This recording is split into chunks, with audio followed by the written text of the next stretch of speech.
everybody. This is 𝗂𝗵𝗿, and this is, I'm a little close, so let me back up a little bit. This is live Thursday talk about Pitranomics.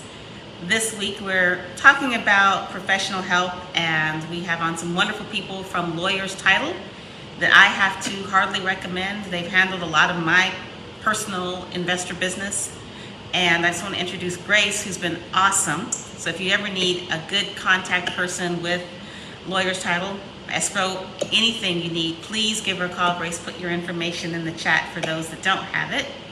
And I just want to start this by welcoming Grace of Lawyers Title. Thank you so much for coming. Thank you, Julie, and I appreciate the invite always. I mean, you know, we appreciate you working with lawyers and trusting us with your business very, very much. And I really enjoyed our partnership. So thank you, and thank you for having both Bill and I today. Bill has been such an awesome addition to our family, and I'm super excited that he's on the call. I've always told Julie that I am here to help our realtor partners, lender partners expand their business, teach you, different systems that we have, how to market, CRMs, things like that. That's what I'm here to partner on. But anything that is title related, all the details, that's all Bill's forte, and I'm sure he's going to talk to you guys a little bit more about that.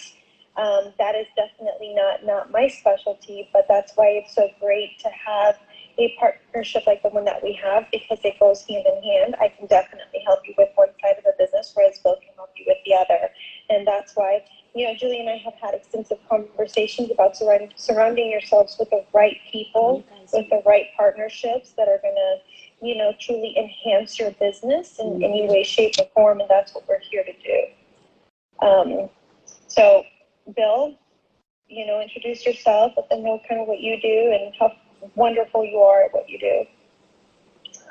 I'm Bill 𝗏𝗏. I have been an escrow officer in Dallas for about the last 10 years. I've been in the business. It was actually my 16th anniversary of working in Texas on the 13th of this month. I spent I spent 8 years at 𝗥𝗏𝗿 Title Company, and I've been a couple of other places since then. But really, I've worked with Julie and several other investors over the last, I'd say, 6 years. And Julie and I have really developed a partnership, and kind of basically, I would say I'm an extension of her team, because when questions come up, I'm always there for her. But really, the thing with having, in our industry, it's unfortunate that there are many resources, that title companies out there, who put people in the position that I'm in that have had no experience in title before. And that can be really detrimental for anybody coming in as an investor, because they don't really know the rules. It's a very complex business, and even though every transaction is typically going to follow the same format of contract and loan documents and that type of thing, there are always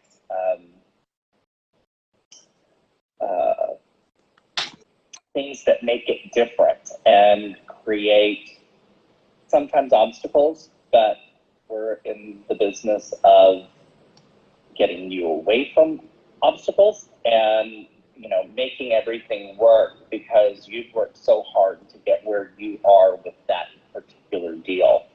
One of the things that I really like to do is to be able to research a property for the client prior to getting under contract, if possible, and helping them. I maintain in my office almost, Julie has several LLCs, and it's really, if you're not working with the same people and really trying hard to get the business to one particular individual, you're constantly having to supply documentation, basically the authority documents for your LLC, for your corporation or partnership. And all of those things it's just a pain for y'all to produce them over and over again and to explain what they are and your capacity. And it's also a level of trust that is developed.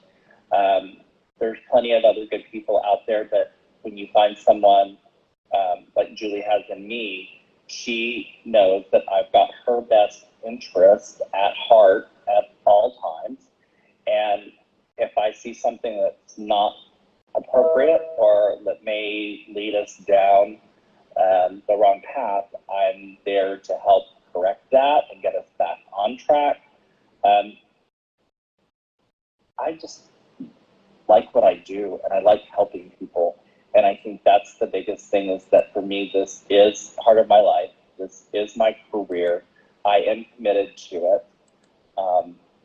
And I think that that's something that's hard to find in business today, period, regardless of what the business is.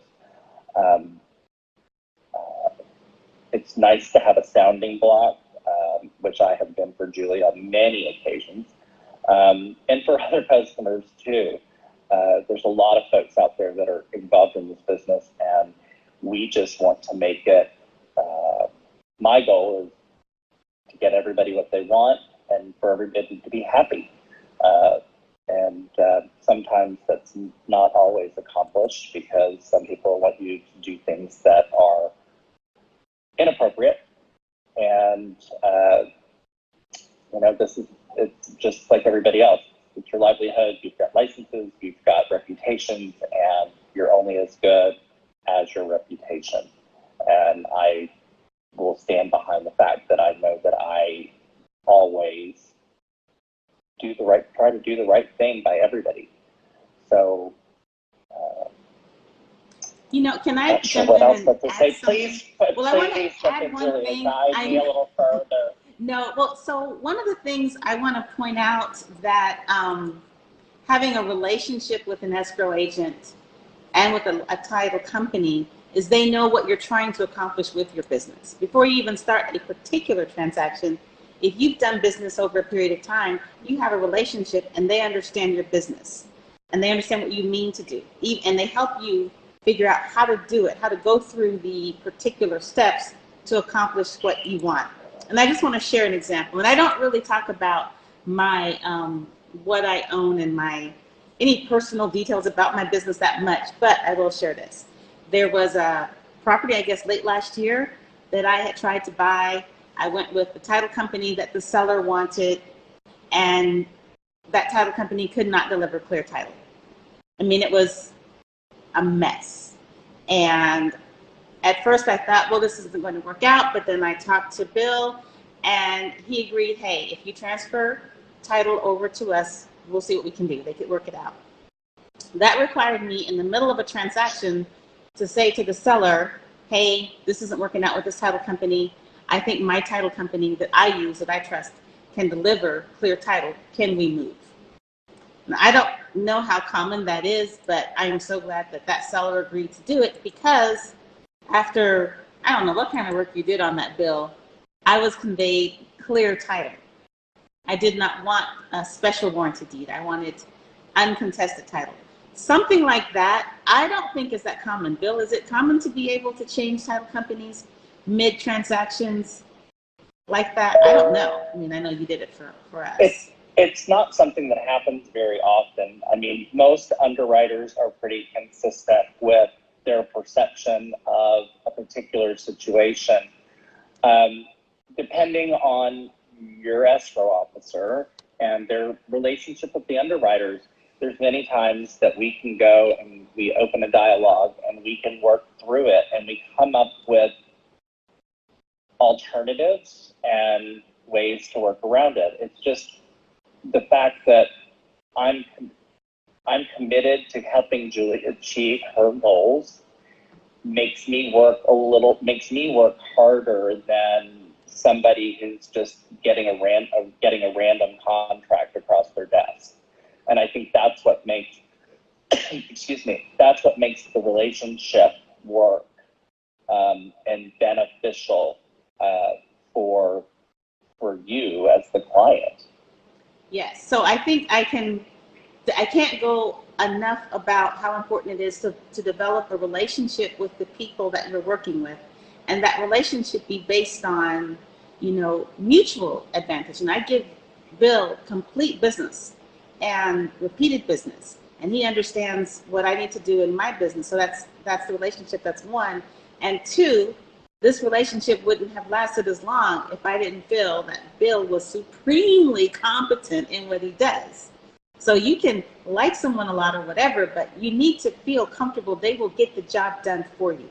And I just can't say enough wonderful things about Mr. Bill 𝗀𝗀𝗃. He delivers every single time. So that's, I don't know if anybody can say that about their title company, but okay, I'm saying it here.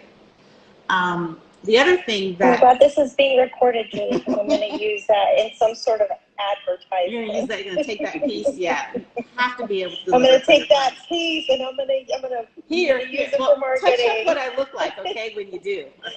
You look beautiful. You'll be great. I want your eyebrows. It's going to be the best commercial. Thank you, thank you. The other thing Yes, that I wanted— thank you.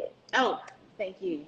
The other thing I wanted to really have Bill and you too, Grace, speak to is that you can't have unrealistic expectations as to what your title company can provide.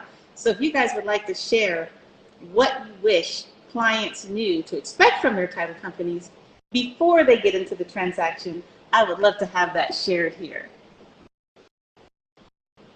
Bill, you Go ahead, Grace. I'll let you go on that one. I'll if I think you've missed something, I'll follow up. But I think as far as that perspective, I think of somebody that's in sales and marketing can give you a better idea of what to expect, because that's with regards to the company as opposed to the individual. So, Grace, do you want me to run with this, or do you want to chime in? I will not be slighted. I don't feel like this is just the Bill show. No, I like the Bill show. I mean, it's great because, I mean, obviously you and I have worked together, but this is probably one of the, first times that I'm getting to hear you go into so much depth. So I'm really enjoying it. So please feel free to take over. But to answer a little bit of Julie's question as far as what's expected, from partners, I mean, from the very beginning of the transaction, I think that, we expect good communication. We expect that, it was something that you said that really touches my heart is the fact that, we're going to know your business. One of the first things that I ever do when I meet with somebody is say, tell me about your business. I want to know what you're doing. I want to know what your goals are. And I want to know what you're trying to accomplish, because everybody's trying to do something different. So, us being able to have that communication and you telling me, look, Grace, these are my goals for this year. This is what I'm trying to do. And me going, okay, this is how I can help you. These are the tools that I have available to you, and so on and so forth. So having that communication, I think, is going to be extremely important, and then, obviously for somebody like me, the loyalty factor is really, really big. I do believe in our product. I believe in the company. I believe in Bill, and, just the way that we can take care of those difficult deals for you, right? Just the way he was able to take care of that for you, which is fantastic. Then I would hope that creates more loyalty going forward, right, with all of your deals. Does that make sense? No, that makes sense. And I want to just hop and share. I don't mind sharing some of the details of what I've gone through, because I think I've hit almost every obstacle possible throughout the transactions I've been in. And one in particular, this was, I guess now a couple of years ago, or last year, I don't remember. I was buying a property. I was acting as an unrepresented buyer to an unrepresented seller. So 𝗲𝗏 to me. We got the property under contract, no problem. We negotiated, it was great. They wanted to use their title company, so I agreed because they were paying title insurance. And then day of closing, they call me to tell me they don't want to close. They don't want to sell the property. They say to me, seller's remorse. And so I called the title company, theirs, and I was like, oh, well, what's your take on this? And that escrow agent said, well, if they don't want to sign, there's nothing you can do. And I thought to myself, oh my gosh, sweetie, you really don't know to whom you're speaking. So I got on the phone with my attorney and I said, hey, I need a memorandum of contract. I need it today. I need it filed today. Here's another thing having a good relationship will do. I wasn't just some random person saying, hey, Mr. Attorney, I don't know, can you file a memorandum of contract? I think, Bill, you may have been out of town that day, which is the only reason I didn't call you, but I was like, hey, memorandum of contract, need it today. It was e-filed. Then I called the other title company back and I said, hey, I just want to let you know I filed a memorandum of contract. I'm sure you know what that is. I will let you contact the people with whom you have a relationship and y'all just get back to me when you want to close, right? And left it alone. I didn't chase after it. I'm realizing that there are people that don't know what a memorandum of contract is. And so real quick, what that is, it's a way, I wonder if I should let Bill explain this better. Tell me if I'm wrong. It's basically recording that you have an interest in the property through a mutually agreed upon contract that is now not closed. So no one else can come behind you and usurp your place because you've established your position and recorded it appropriately. Is that a good description, Bill? Yeah, it's basically, it's a warning so that if another contract were to appear at another title company, or any title company, that document is going to show up on the title search and it's clouding title. It's something that has to be dealt with. And basically for the buyer in this particular case, you're establishing the fact that you have a claim to the purchase of this property, and nobody should be closing that transaction without dealing with this cloud on title, which, you know, it's a security interest of it's not a security interest, but it's securing the terms of your existing deal and prohibiting the seller from moving forward with any other contracts.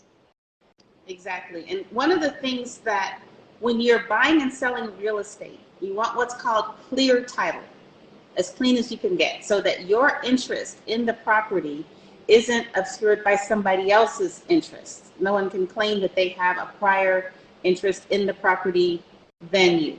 Now, for the most part, when clean title is conveyed, there are no problems. I have also been in a situation where clean title was conveyed, but there was a tax situation going on that then the title insurance had to cover the resolution of that tax situation. So Bill, if I can ask you to explain two things.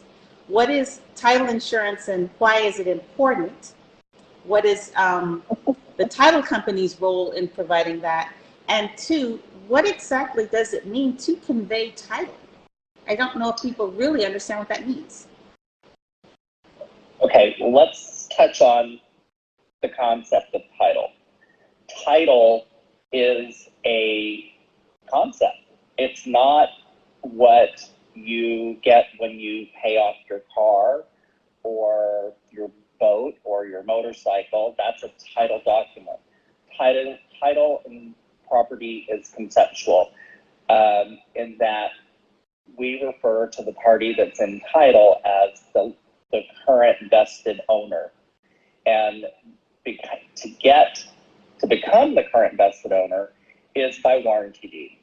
When you enter into a transaction, buyer and seller will execute a deed which conveys title to the buyer.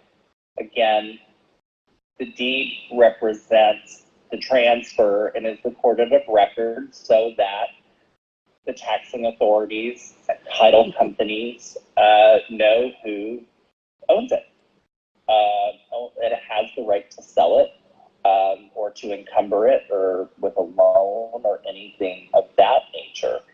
Title insurance, unlike all other insurance, which wants to insure you for what might happen in the future, title insurance is basically insuring you from the time that you purchased the property, at the time you purchased the property, you're being insured for the past.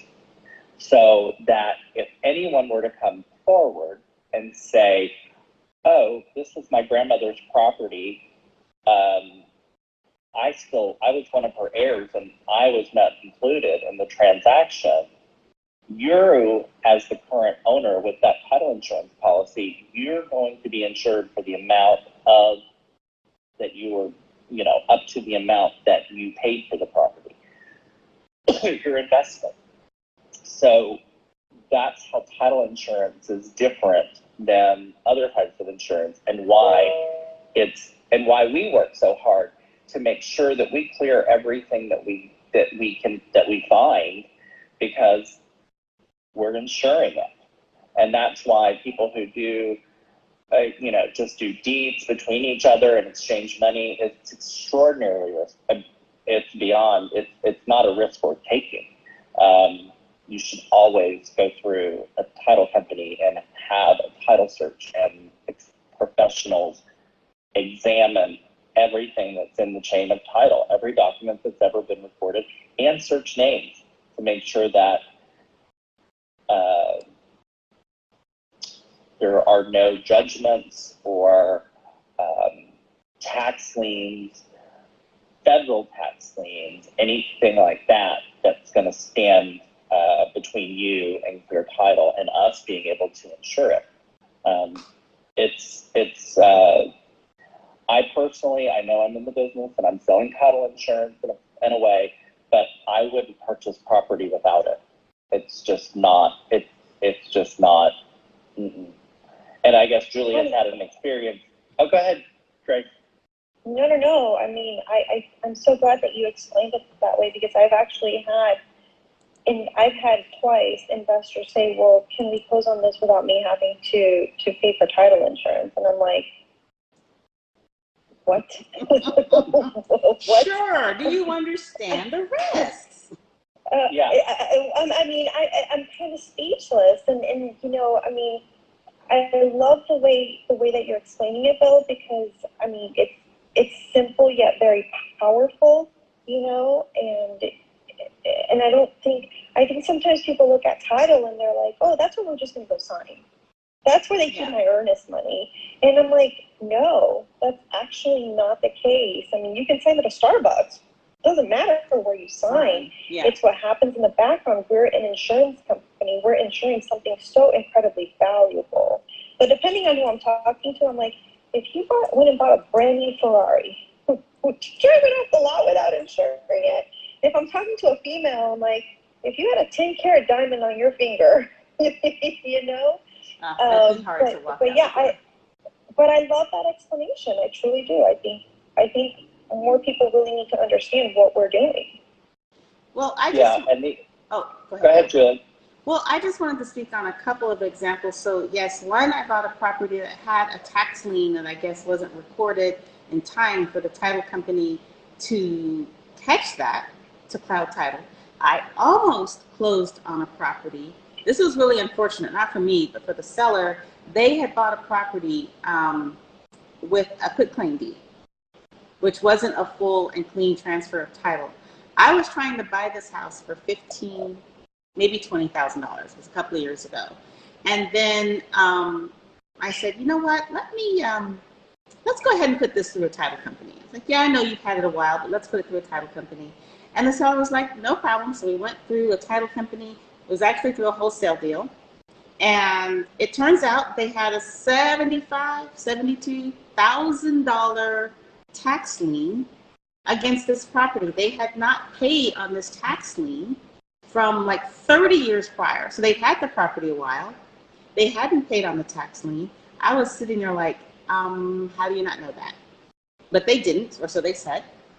And I said, well, I will still try to close. Let's see what we can do about this lien. So I, not the sellers and the wholesaler, we went down to the county. We were trying to talk to them. We were speaking with taxing authorities. I mean, it was a lesson that day. I spent a full day just to realize there was nothing I could do to get them out of that lien so that I could pay it. If I had bought that quitclaim, that would have been my responsibility. As it was their responsibility. That house ended up going for sale under foreclosure. So since I had known the history with the property, I tried to go to the auction to buy it and I got outbid. But the issue is they lost everything in that house. So even that $15,000, which wasn't a lot that they were looking to get, they didn't get anything. They just lost their house, which is really unfortunate. But I would have been pretty mad if I had bought it and then had to take the title, that tax lien on is, because that would have become my obligation. And that's one of the things that you have to know about when buying property is you don't want to buy someone else's unresolved obligation, which you will do if you don't make sure that title is conveyed cleanly. 100%. And the other thing I just wanted to touch on is that you mentioned paying cash for property. One of the things, this has happened to me one time and it didn't end badly, thank goodness, that I had a couple come in and pay $200,000 and some odd thousand for a house. And I said, you have arranged to get insurance, homeowner's insurance, or whatever the case may be. And they're like, no. Well, whenever you get a loan, the lender requires you to have insurance on the property. If you pay cash, we as the title company don't care if you haven't get insurance on that property or not. And so you close, and that night the house catches fire, and you've lost your entire investment. And it's not, people aren't, not everybody's as savvy as, they just don't know. They don't think about it. They think about the contents of it. So, if you're paying cash for a property, you want to have insurance lined up for that property as of the day of closing, because on that day, it's yours, and if it's lost, there's nothing the title company can do to save you from that loss. No, and speaking of insurance, I know this doesn't cover title insurance, but title companies, but insurance has to be properly applied. And I do know of a case where someone got insurance, they thought the insurance was bound by the insurance agent. This is what they told me, I don't know. But the insurance agent never paid for the policy. Ooh. They went through like a broker? Yeah, they went through an insurance broker. I don't know what happened there, but the policy was not funded from the carrier's point of view. Now, they had paid for the insurance policy, but somehow there was a disconnect. So guess what? They didn't have any insurance, right? Now, here's the thing. And Bill, you know this, when I try to close, before I used to close, if I have a loan, the insurance binder goes to the escrow agent. So it's all settled. This one, I have no idea what happened, but it was something like, it was a six-figure loss on that property with no insurance in place. Wow, is all I have to say. It can happen. It can happen. Yeah, and having, having gone to law school and graduated, I'm not a licensed attorney in the state of Texas or in any other state right now. I always think of worst case scenarios. That's what most attorneys are always going to, that's what's driven into your head. And working for two very, very great attorneys in the past, David Fair, who has passed on, and Brian Watts, who both ran 𝗥𝗲𝗿𝗄 Title Company, we always, it was always worst case scenario. What are you looking at? And so that's kind of the way that you have to think. You can't look at things with blinders on. You have to think about everything. And having the right partner in business will help, it's a way to ensure that you don't get caught in that type of a situation.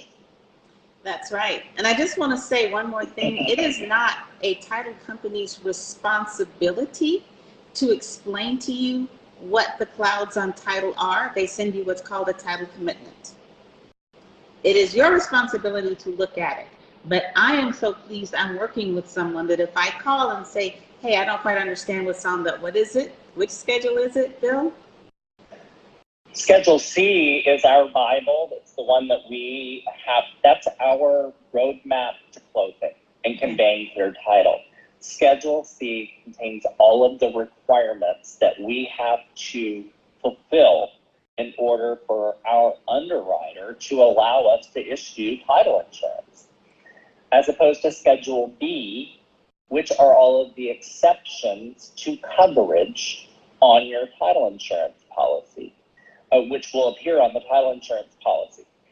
If you are purchasing a property that you intend to rehab and it's a 1-story and you are like want to put up a 3-story townhouse on that property, you need to be looking at the exceptions and to the deed restrictions, the codes, covenants, or the CCNRs, because there could be something that's filed of record that says, even if it was 50 years ago that this was recorded, that you can't build anything over 1.5 stories.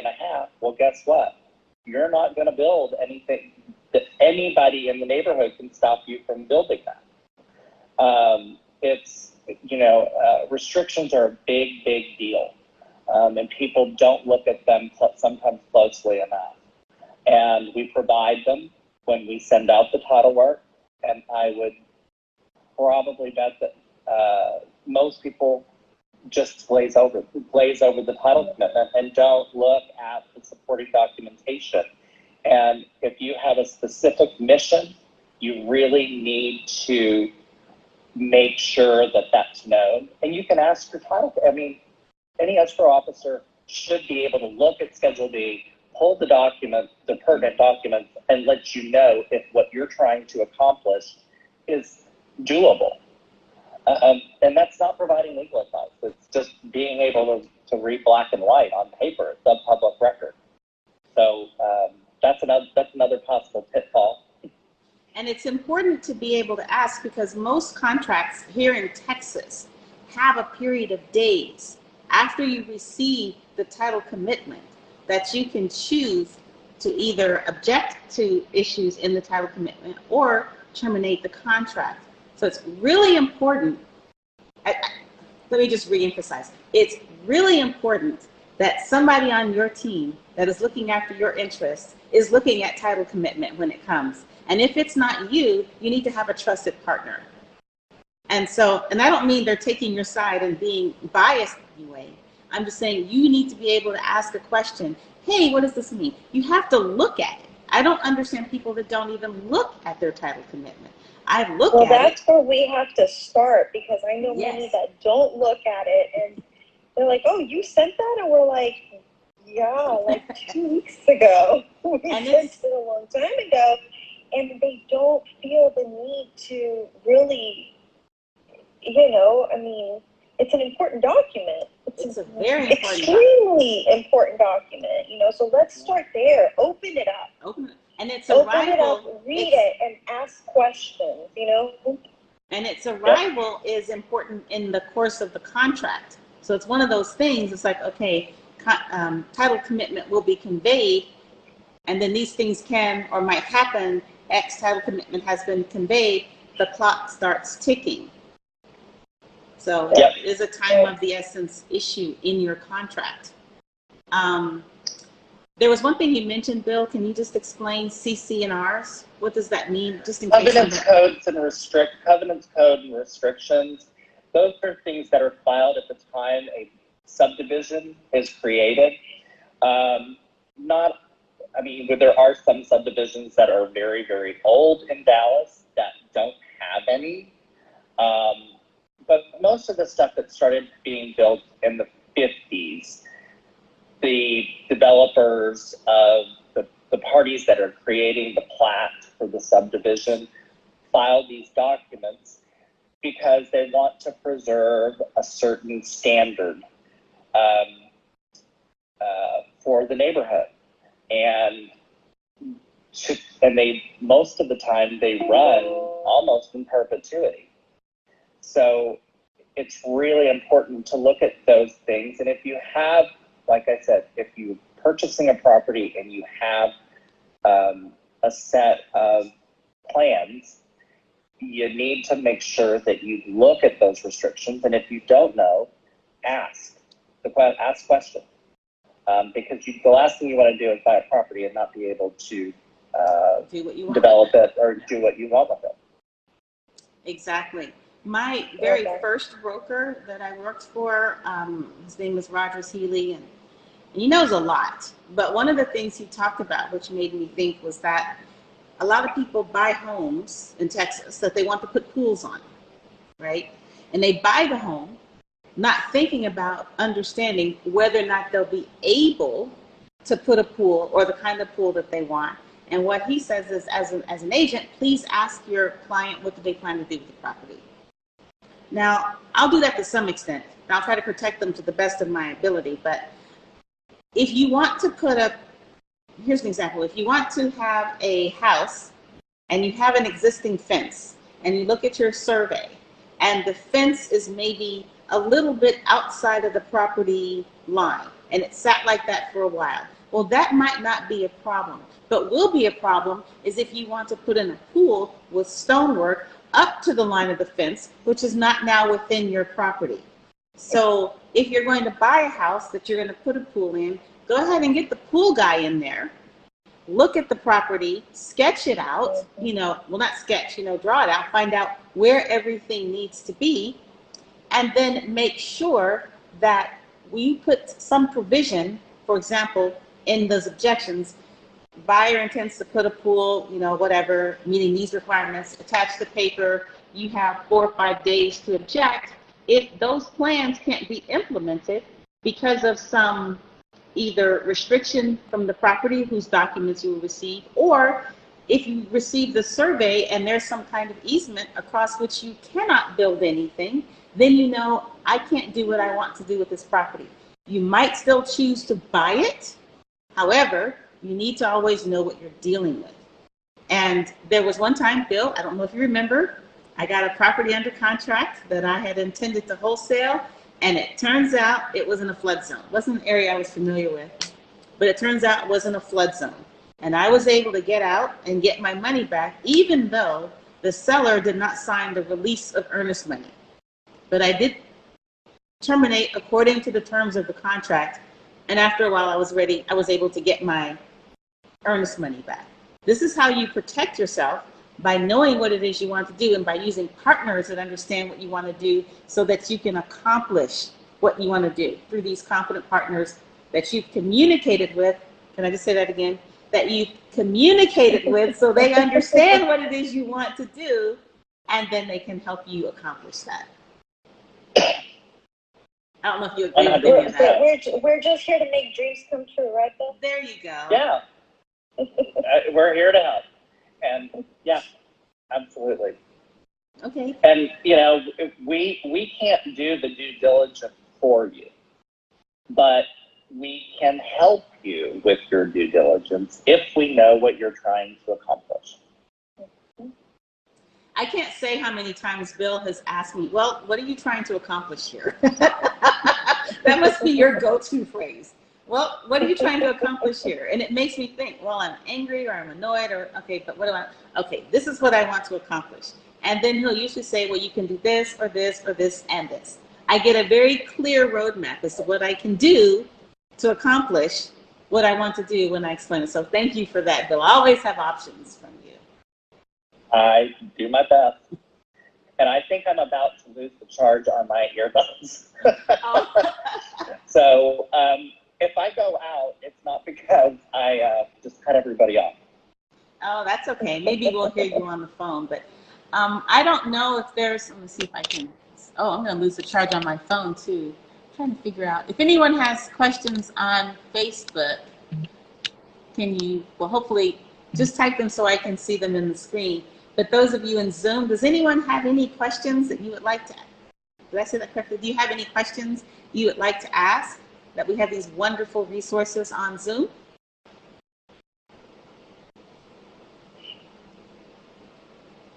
Is everybody being kind of quiet today? Everybody's kind of quiet. Soaking in the information, all the nuggets that Bill has dropped on them. Well, we got great Not just information me. and thanks from Eric. Hey, Eric on Facebook. So he said thank you for the great information. Awesome. It's been my pleasure to join you, Julie, and maybe we can work on another topic. Pitfalls within the 1 to 4 family contract.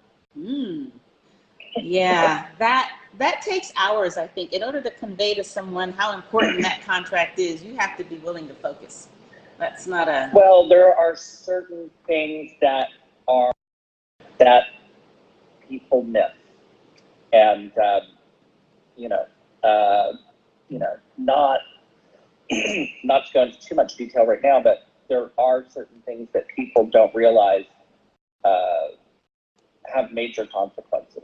So, when you're working on tight numbers, you want to make sure that you're not going to expose yourself to having to pay for things that you don't want to pay for. Exactly. As agents, and I know we have at least one other one here, as agents, it's always good to help your client understand what their net is going to be based on the choices that you've made on the contract for them, or that they've made, not for them, but according to what they want. And here's one thing I think that's clear. So I have a situation where a contract fell out. The buyer is no longer wanting to close.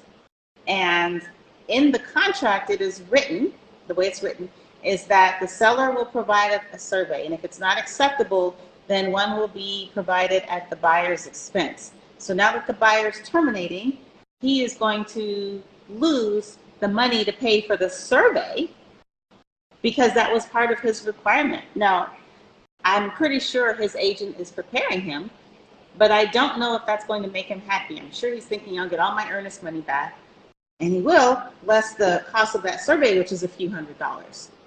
And another thing that comes in is who pays for title insurance. And with title insurance, you pay for the additional insurance that covers the boundaries, which is based on the survey. Is that not right, Bill? Yes. Okay. You're correct.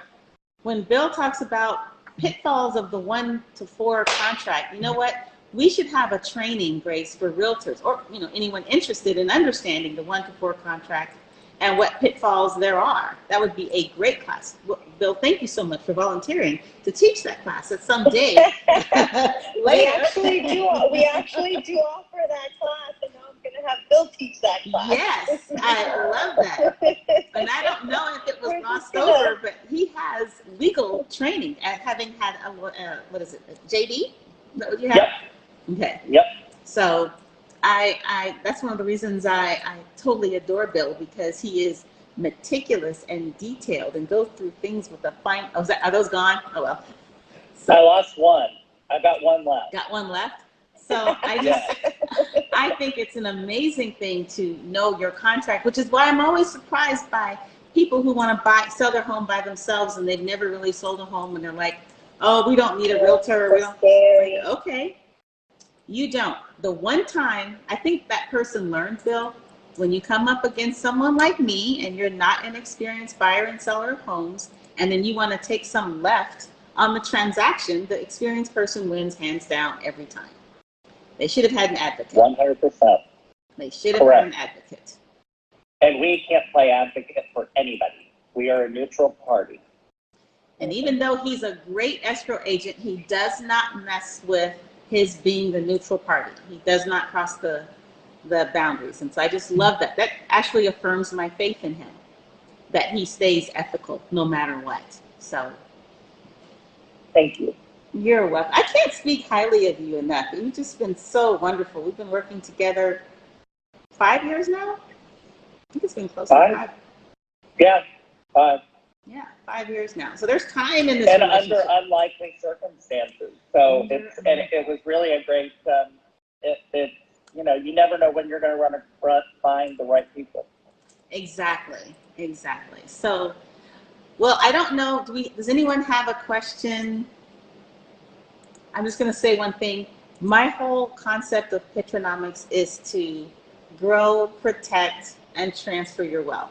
And to do that, one of the things we're talking about here is having the right professional help And what I like to say is it's not just important that these are wonderful people, although that is important. And it's not just important that you like them, but it's important that they're competent, their judgment is sound, and they understand what it is you want to accomplish. I just wish everybody would take that into heart, you know, or to heart. That's the part. Everyone take that to heart, not into heart. Explain to people what it is you want to accomplish. Ascertain that they are competent in the area you need them to be. Investigate that their integrity is high, and then know what it is you want to do, so that becomes a most fruitful relationship. And so I'm thankful to both Bill and Grace. Wait, Will and Grace. I like that. Get another world piece oh my God. There you go. I love it. I'm thankful. I never call you Will, but maybe for Will and Grace. Maybe you can. I wouldn't object. You'd answer? Okay, so I'm just I'd so I'm so pleased that I have these wonderful relationships with people, and I hope that you know, my network continues to grow. I hope my Pitranomics community continues to grow, because that's what I want. Other people, like-minded, high integrity, high work ethic, growing our lives, building our lives, and making it better. So if there are no more questions, then I love this, Julie. This is great. Thank you. Thank you. Thank you so much for this opportunity, Julie. Thank you for coming. Absolutely. And And I I put my information in the chat box if you guys have any questions. If it's something I can't answer, I'm sure it's something that Bill can answer. But we'll do our best to help you. But please feel free to reach out anytime. You know, we're here. We're here to be a resource for you at any point. I appreciate Absolutely, that. 100%. And next week we have one of my favorite. Shamira says, "Thanks, Will and Grace." That's a thing now. That's a thing now. Oh gosh. But next week I have my favorite CPA, and he's going to talk a little more about this, you know, having the best professional help. So anyway, join me next week. Thank you guys, Will and Grace, for coming. And thank everybody else for coming. And we'll shut this down. You guys have an amazing evening. I'll talk to y'all soon. Take care.